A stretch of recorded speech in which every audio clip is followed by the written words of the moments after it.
Okay, I'm back. Thanks for coming back.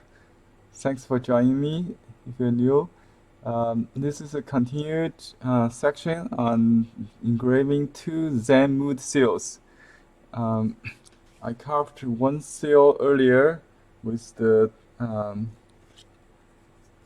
the phrase that says um, art art is Dharma rain. Rain. This is the first one I carved. Now I'm working on the second design, as you see on the corner of this screen. It says painting to liberate all beings. Very beautiful phrase. Um, Very inspiring.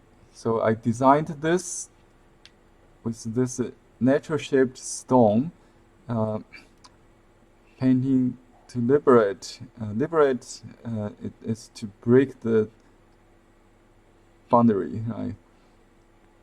All beings that combine together.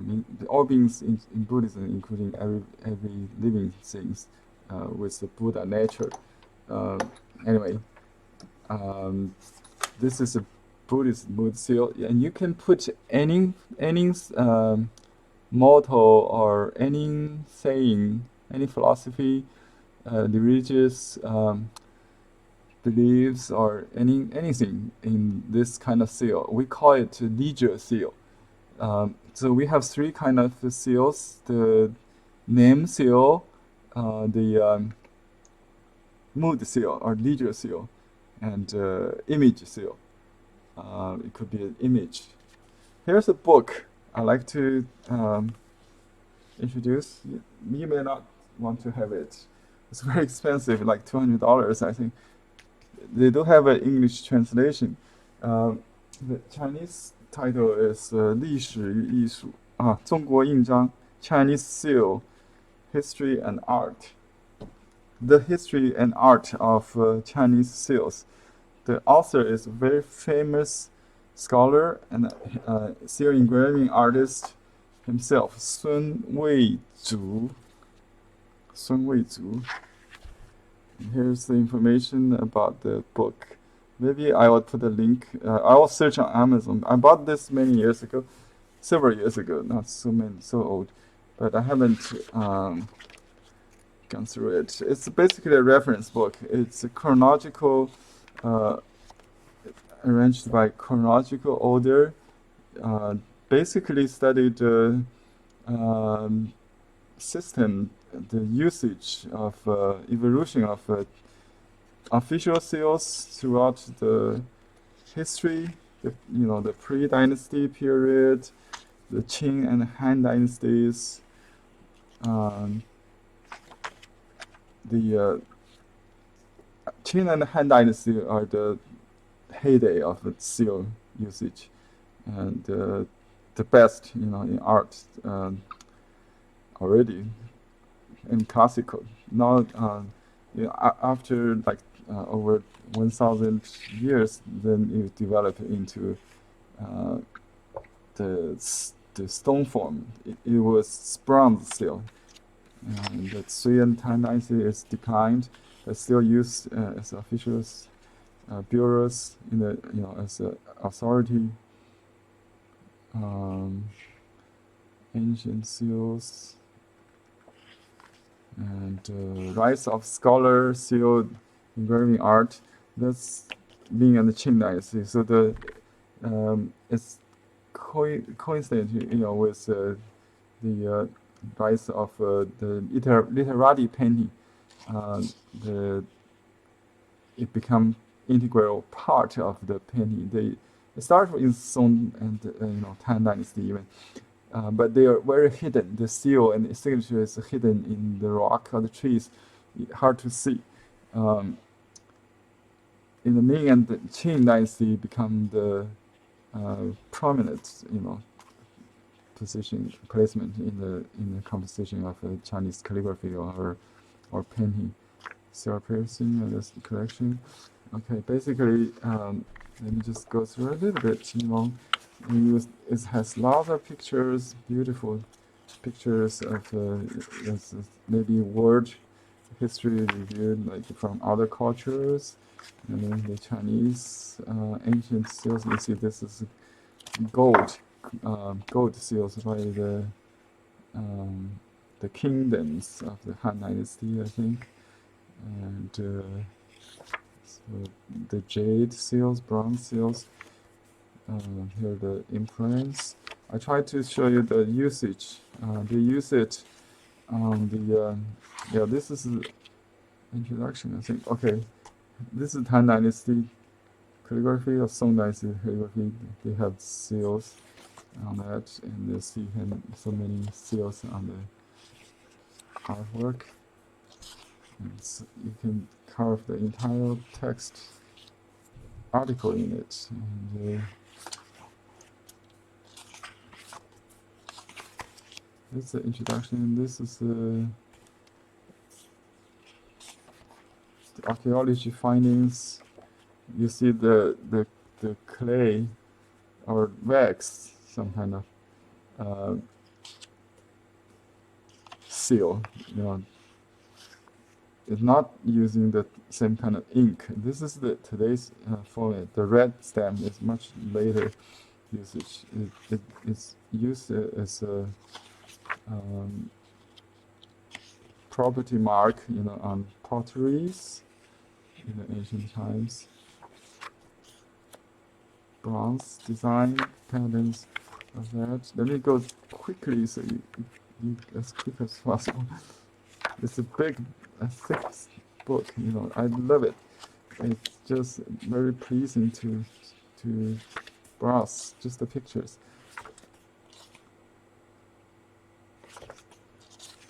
So I was an archaeologist. Maybe sometime I will show you the pictures. I work in the field discovering this excavation of hand tombs. Like we found this kind of jade, and the bronze seals in the hand tombs. This is the clay with the seal. So negative will become positive. If you use it on your pottery, same thing, or on your sculpture, same thing as this. So this white become red or black. Yeah. Okay. This is the wax kind of imprint.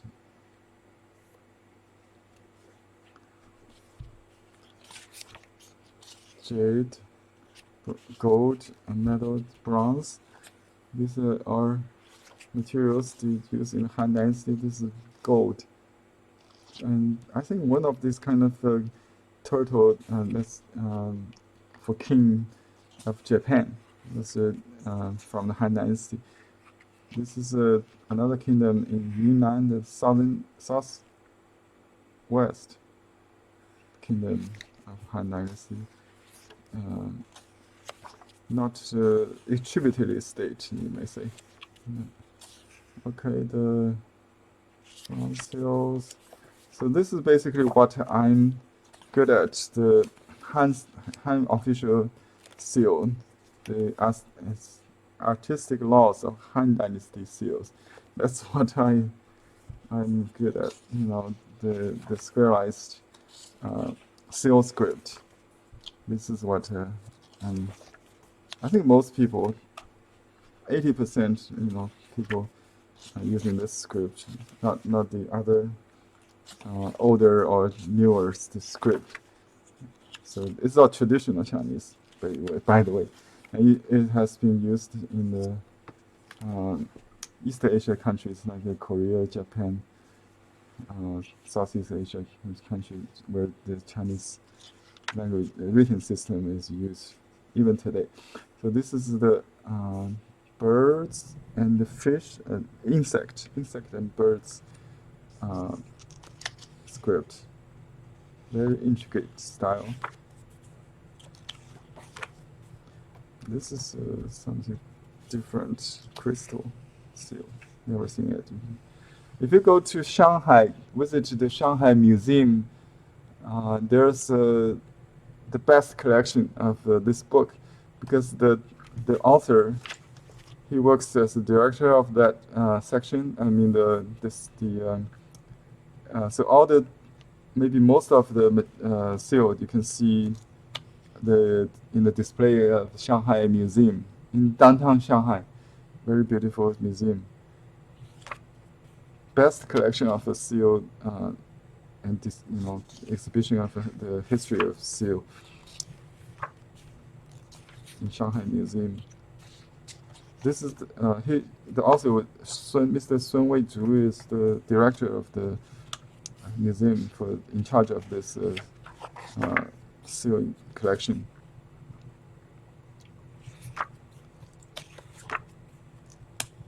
This is how the seal was used, and later it will continue the Han tradition all the way down, for 2,000 years without any significant change. But in Tang Dynasty, it developed the so-called nine-curve seal. I try to show you. Let's jump to the Tang Dynasty. See, this is the seal form and the merging of plural cultures. It has, Chinese was like a Yuan Dynasty will have more influence from other cultures. And this is the Liao Song. Yeah, the Song Dynasty has also some interaction with the northern horse riding people, like that. They use seals in the Khitan people. This is the Khitan people. They use this Chinese character seals. Khitan is horse riding people, and I think they eventually conquered China, or maybe the descendant in Mongolia. Okay, from Mongolia, and maybe their descendants become Genghis Khan later even. So this is early time, and this seal, you see the character here, is the one this design. I borrowed this part, the lower part, actually the whole design, because before I see this seal, Norman's seal, not official seal, but the Khitan people, this chieftain, it's called the seal of the Jedush of King Khitan. Okay, yeah, it was like this. This is more like the Chinese, you see the Chinese official script in Han Dynasty books collections, and this one in Tang Dynasty or Song Dynasty, they have more curves. We call it nine-curve system, and become, I like that. Nine curve. You see, this is the official seal. The more curves, the higher the rank. I think the emperor has 9 curves. Yeah, this is an official seal. This is 9-curve system. You cannot read it. A lot of decorative jade seal you find on the internet has this. It's hard to read, and it's not meant to be read by today. It's just become more decorative. Could be barrier object if it's antique, but it's like just decorative. People who carve those do not even know what they're doing. So this one is very typical official seal in Tang Dynasty. This is an official seal. See, this seal has been used until the late imperial time, till the last emperor of Qing Dynasty, maybe. So then the Republic, People's Republic. I don't know about Republic, what the seal they use, but in People's Republic they just use the simplified writing system. Just anyway. That's okay. Let's jump to this literati seal movement. So they start to use seal as part of their calligraphy or writing, painting. So this is someone's painting seal. It's what I'm doing now, or someone's name, individual name seal.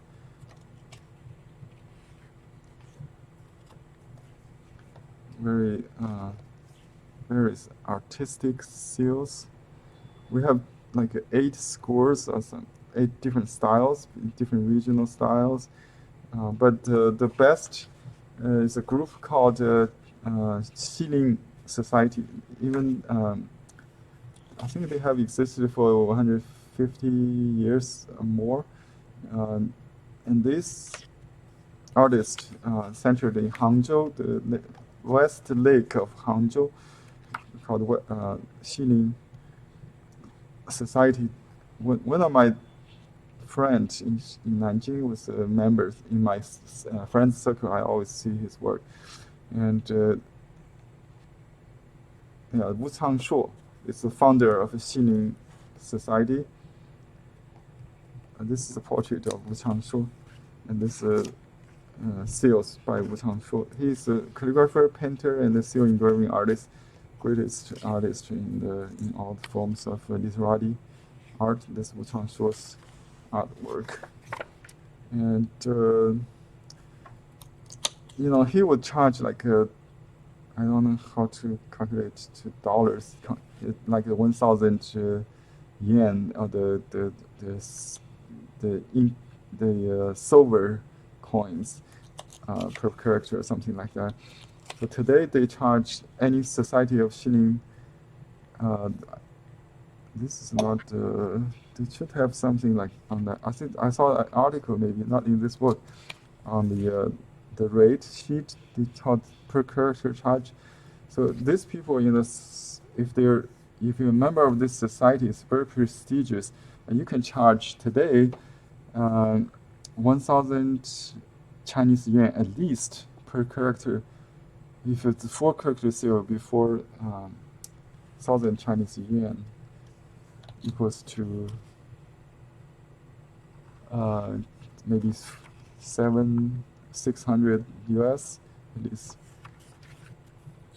That's just the beginning price, not the most famous members of they could charge maybe 100,000 per character if you're one of the artists. In the end of this, by the way, this is a wedding documentary, wedding certificate with all the seals, and in the Republic of China. The last page is a living artist, I think. Yeah, this is artist Han Tianhen.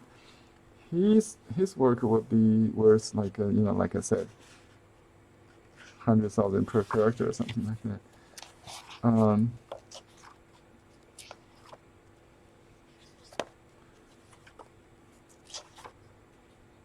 So it's the top level art form in the Chinese art arena, or the Chinese garden of art. If you have the classical music in Western art as the highest level form of art, seal engraving art is considered the highest level of art form.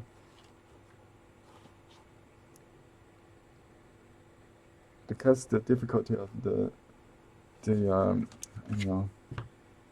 master it, I think.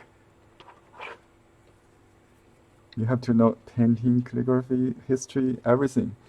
Have to be literary, like a scholar, and have to have educated, background, mind to be able to read, not just someone just know how to carve.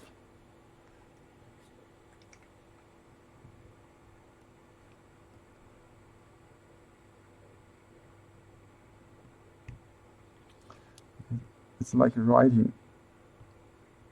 We use you can hold the stone, the tool, just like the brush, especially with this style, the yin style. It's more spontaneous, you know, with pressing, lifting, all that kind of same as you write.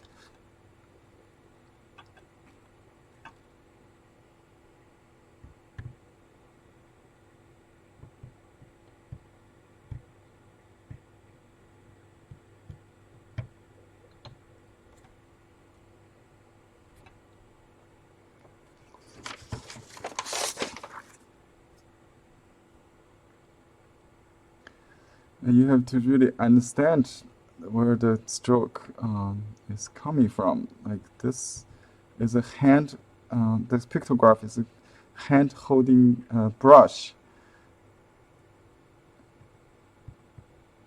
to paint. So this is and you have to really understand the origins of the characters. Otherwise, it's very easy to make mistakes.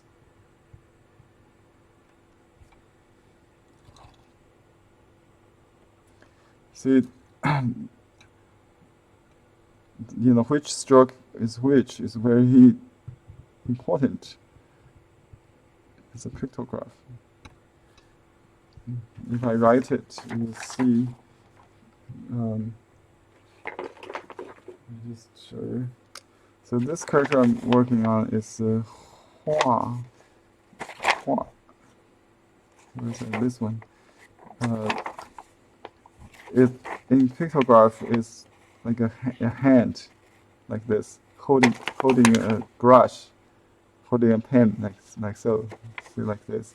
So this is the hand. It could be like that.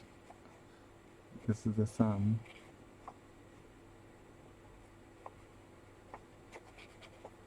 See, this is the hand, the fingers, just two, you know, and this is the wrist here, and holding the brush. This is the hair on the brush, okay. And later it become like that. And then the second part of lower part of that is the paper or something with grid on it. Painting and calligraphy are the same origin, so it could be writing. And painting and writing is very close. The character for shu or write, it's a little different. Okay, let me finish this character.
It's much harder than you think,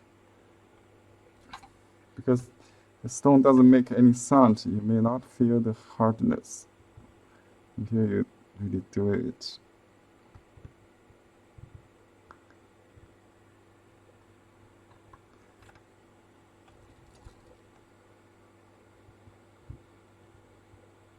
This is one of the most expensive kind of stone. It's called a Tianhuang. the yellow field.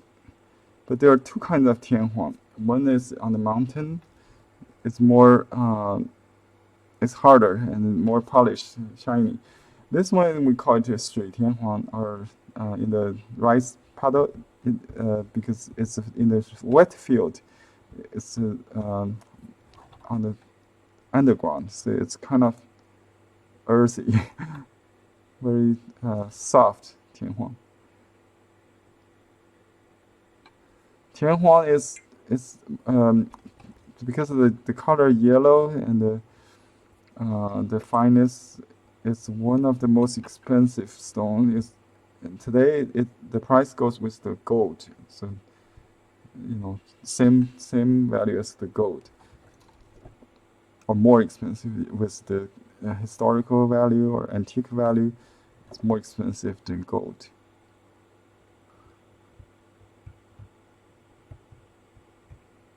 Because it's already extinct. Exhausted.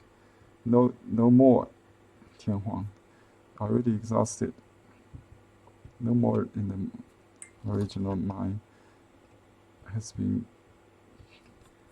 exhausted. It's only what's available in the market before.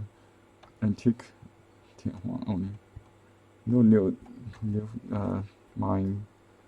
I think they have some new sources from other countries, maybe Laos or Burma or somewhere. I don't know, but not in the original field.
To liberate. This next character is Zhong. Zhong means masses, or let me show you how this is formed. Basically, there are three people. One is Ren, right? Ren. Three, it means multiple. And there's a I above it. So, the historian Guo Moruo, who studies the period of Shang Dynasty society, think this is the proof that a slave society, because this is the people under supervision of the master. This is like a big eye would watch the labor workers. This is how the character was created. So 众人 means slaves, but not in the later usage. Okay, here we just use 众生. 众 means this means all people, all the common people, like 众人, like the people, the masses. But 众生 in Buddhism means all living beings, all beings. 生 means life, all life.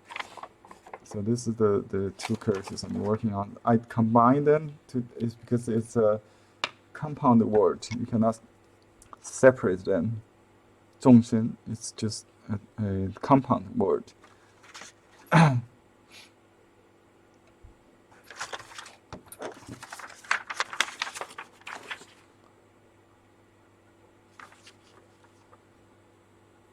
Let me just do the bottom one first. Okay, this is a little subtle. I have some lost and found lines designed like an old stamp, like a lost and found lines. You have to keep the continuity with absence of stroke.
Shin is life.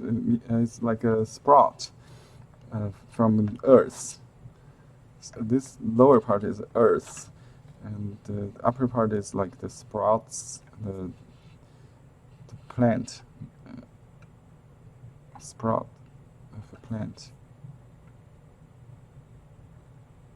Okay, and then this 众, multiple, all.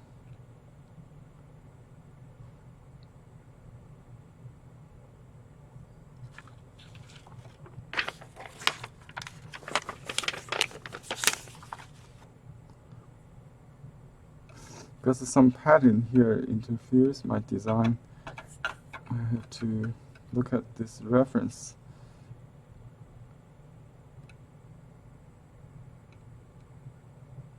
Okay, if you don't know how to write it, you will cut all the way through. As I write, this I actually is written this way, so it's not a continued line on the bottom, but this pupil is one stroke. If you don't know this, how can you carve it correctly? That's what I'm saying. So this takes my back to my college time. I studied this Chinese etymology class, to study origin of each word, each character.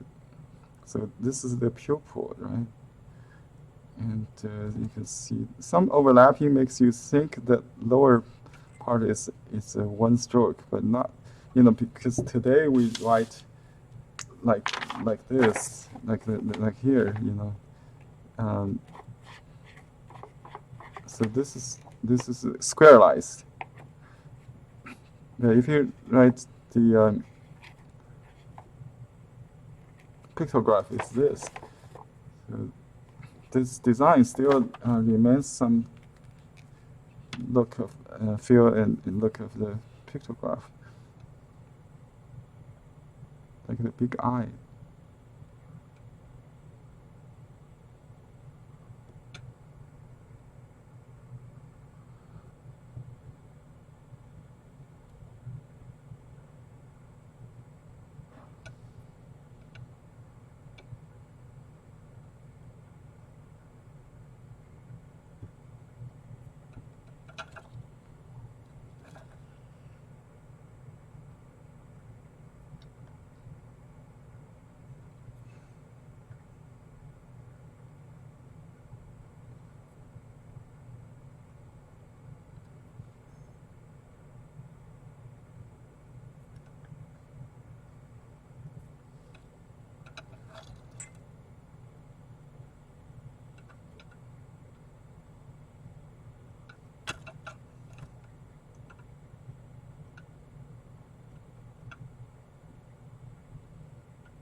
Okay, now I'm doing the three people symbols. It look like connected, but they are separate symbols for each individual. Three of them.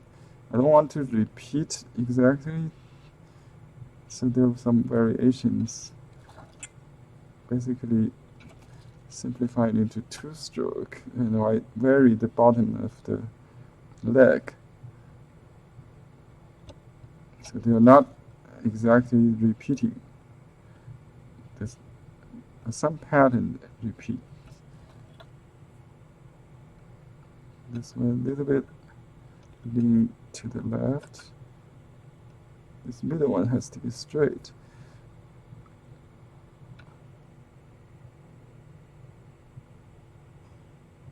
But not perfectly straight. That's the challenge.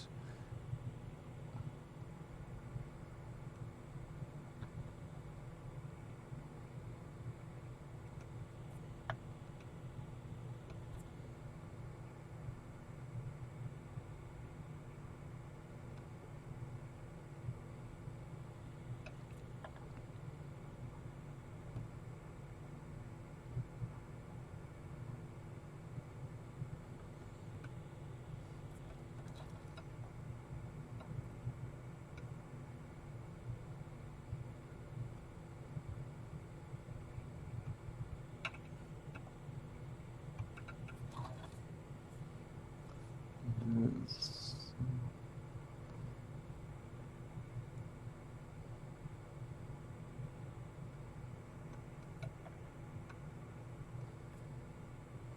These two combined.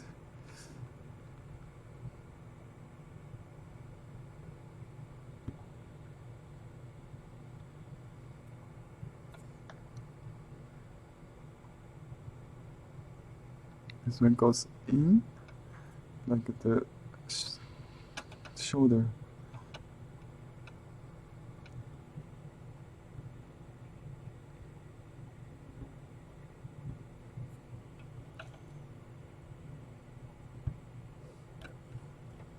Just a little bit.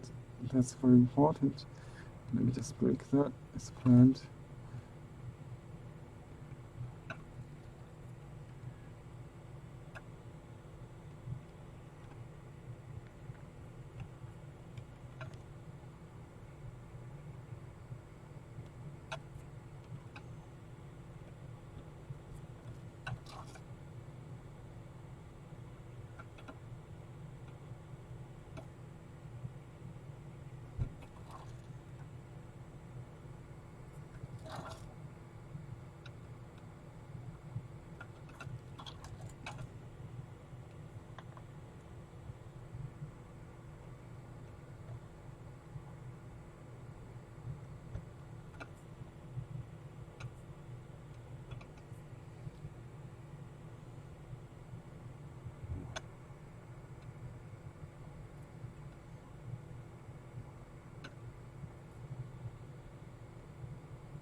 the eyelet on top.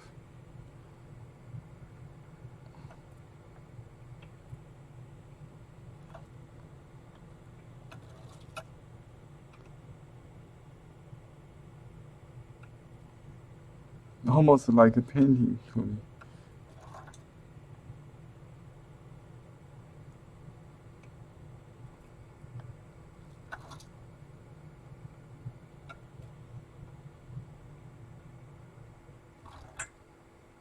I want to make sure the pupil is round, but not perfectly round.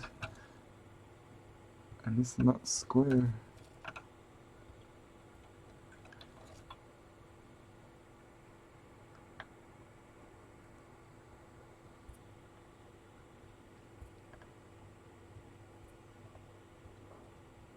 Okay, I think I'm done. I don't have to do the edge because it's already chipped naturally. All I need to do is just make a little bit, soften the hard edge. The shape is already there, so just make it a little rounded. A little bit rounded. Let's see how it works. I may have to adjust a few things later.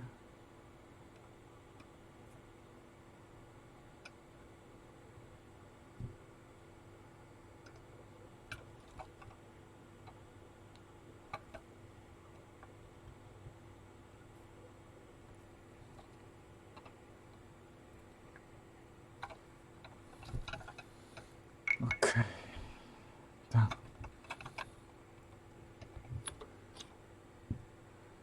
See if anybody have any comment.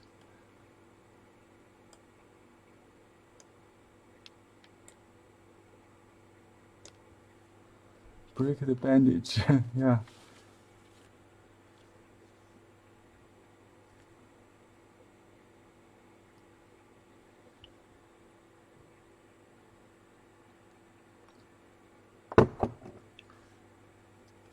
Okay, let me clean up.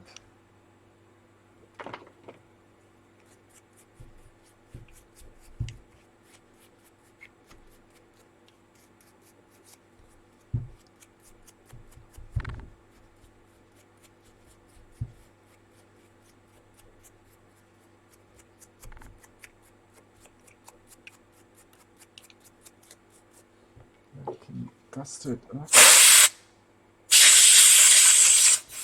Since this is very shallowly cut, I don't have to wash it as I did on the first one. Not much dust there. Okay.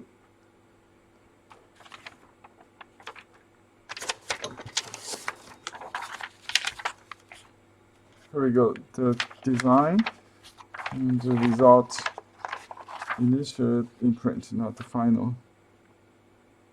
Side by side. Okay. I'll use this to begin with. We can use a stirrer to raise it because the stone is kind of high, so I cannot reach it, right? So we make it into a ball, half ball, or dome shape, like that.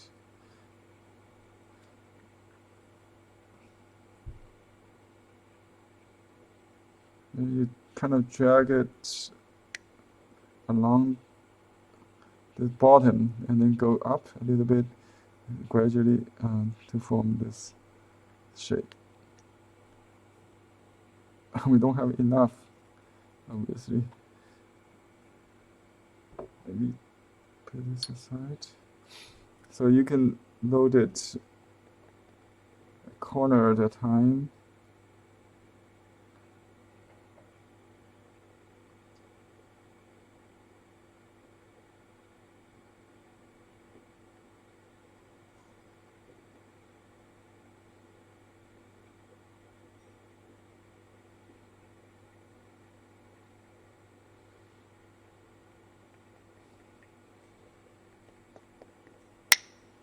You don't want to touch the the case because you may break the stone if you do that. So just be careful with that. With large stone, you have to raise the seal paste above the case and load it like that. You can also use your fingertip like I did earlier.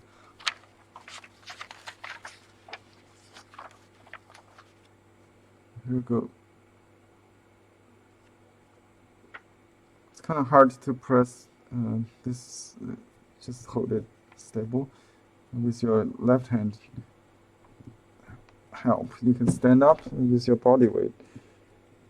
Press very hard, otherwise it will grain. It will be more grainy. Okay, and then lift it. See, it's still very grainy. I think the ink is not enough. The first one always like that because the dry stone. I think the stroke is a little bit thin. I can make it broader.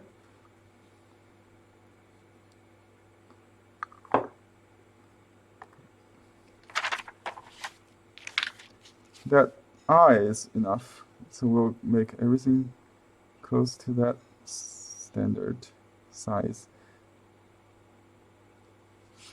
This brush handle should be a little stronger.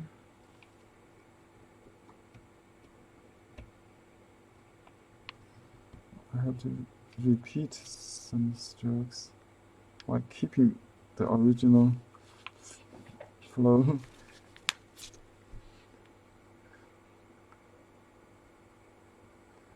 I think my carving is a little bit wrong. The best is between the square and the round. So let me modify that.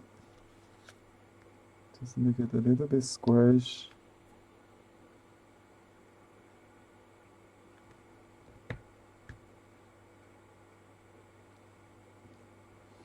But you need to make sure the chi is the same.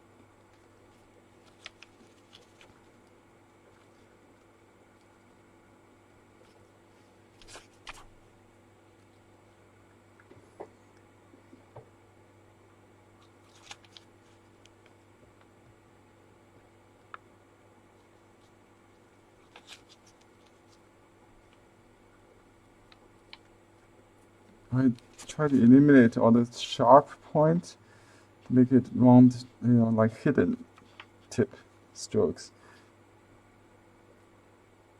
Same as you do calligraphy, you go the opposite direction before you move to the direction you go. You go left before you go right.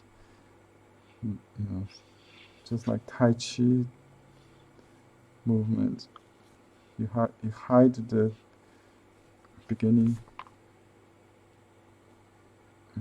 of each stroke. Okay, so just make a little broader.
Okay, first is done.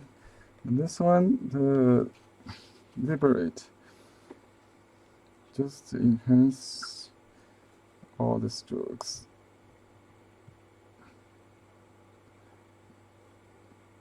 You don't want the turning part to be too thick, just like we do orchid leaves. When you make a curve, lift the brush, right? Same thing.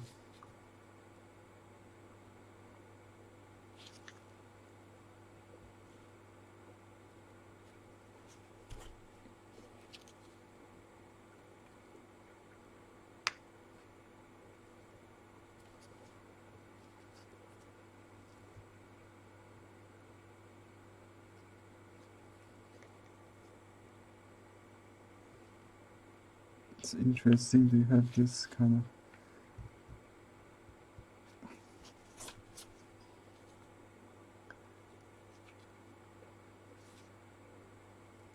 to make it look like an old seal is very challenging. But I love it because this is how I was trained for. When I dig tombs, I see them all the time.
Okay, let's do another imprint.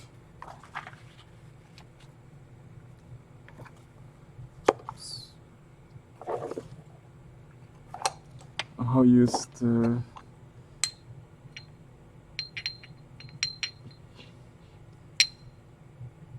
fingerprint way.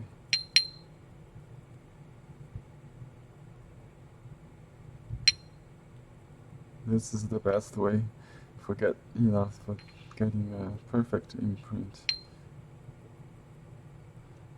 You can use maybe some kind of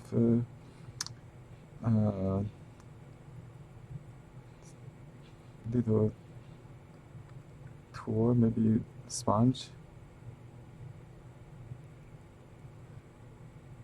But finger, you can feel it.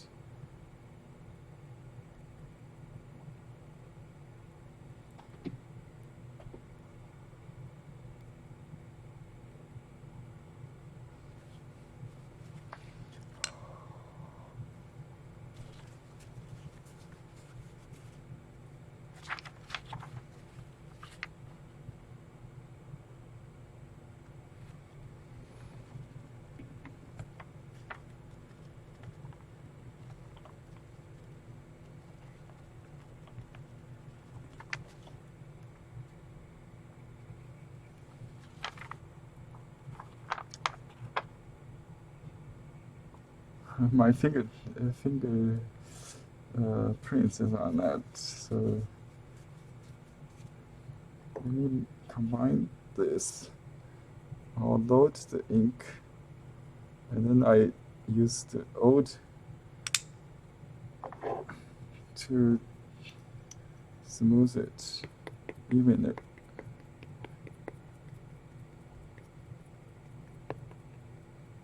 So it's a craft. You really need to find the best way, the solution to overcome problems all the time, including the padding, the temperature, maybe. In wintertime it gets harder. Summertime it gets soft. And paper, some paper is easier than the other. So really experiment. It's a process.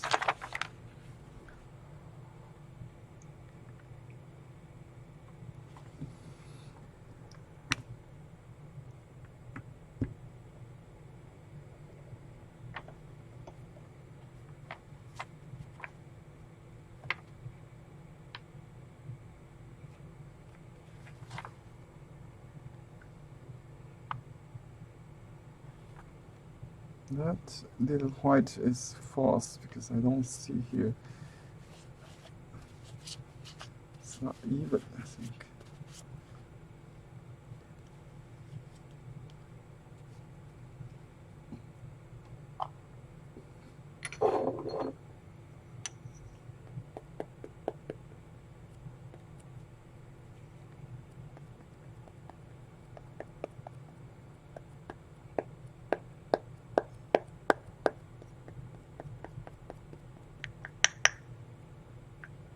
Just too big.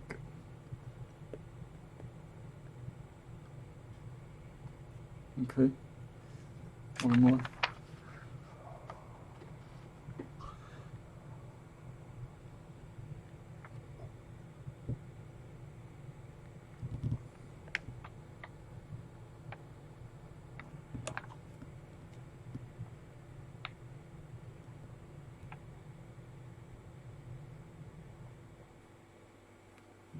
This is too dry. I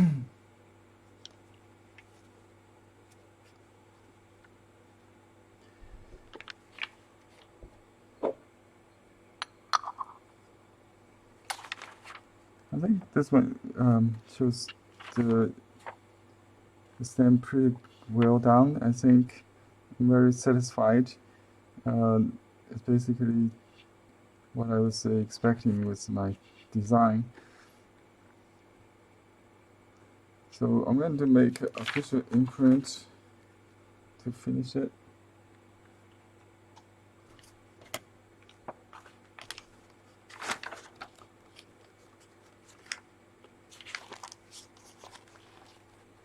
Okay, this is the first seal we did. It says art is Dharma rain, like a beneficial symbol of a blessing. You know, an answer to your prayer, just like that, something like that. Dharma rain. It's a quote from Dharma rain is the term used in Lotus Sutra. Lotus Sutra, I think. And this phrase is created by Mayrin, my client in France, and I translated into Chinese, into classic Chinese with Buddhist references, Buddhist text references. So the next one is all beings. 众生 is a Chinese, is also a Chinese special term referring the Buddhist religion in all beings. 众生, we call all beings.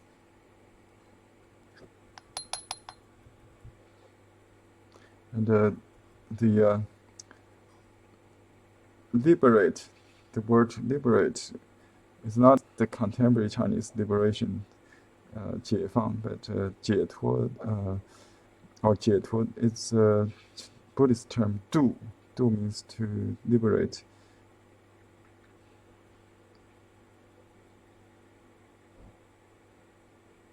And we found this character in the Tang Dynasty, Song Dynasty, minority kingdom seal, which is very interesting. Khitan seal.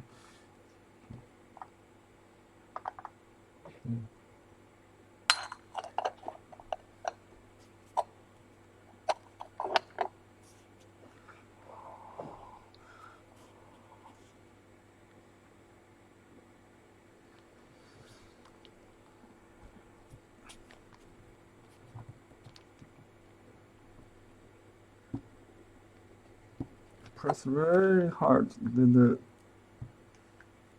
texture will be solid. No fingerprint, I think.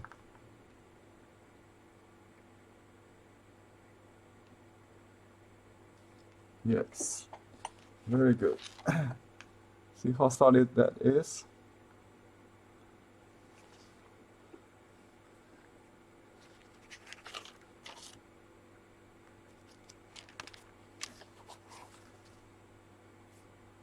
Okay, we put a piece of paper in between. It will not dry soon, actually. So I put a piece of paper to protect it from staining each other. Okay, can you make a kind copy or for the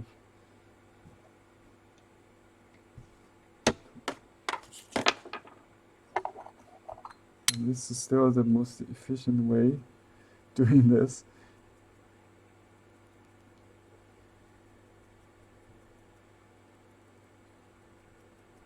This is new ink, that's why I do this. You can put it in the refrigerator to harden it overnight, but I didn't do that this time.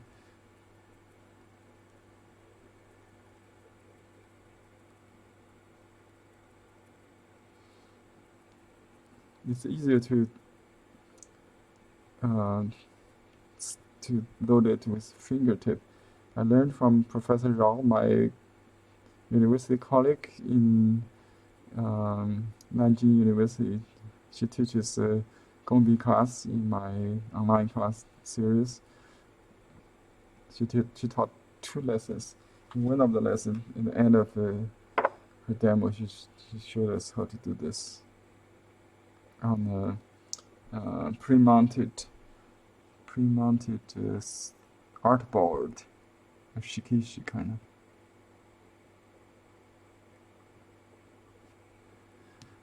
I'm just standing, press hard. This is the style required pressure to make it solid. Otherwise, you will see grains. And then lift it straight up. That's perfect. I do like the new ink compared to the old one, but with dirty fingers. But I enjoyed it. It feels good. That's why I prefer to carve on real stone than on the computer. This is done on the computer. It's always, even though this one is very, the design is very, it's hand carved on the computer, so to speak. But I think the vitality is even more when you carve on the stone. You can see this result. Painting to liberate all beings. Beautiful phrase. And I hope the artist doesn't mind that we share this phrase with all fellow artists in the world. Let's do art and liberate ourselves. Art as a dharma ring or blessing of God, whichever you believe. But painting is to liberate us, liberate all beings. Okay, thanks for watching. Until next time, goodbye. Have a good weekend.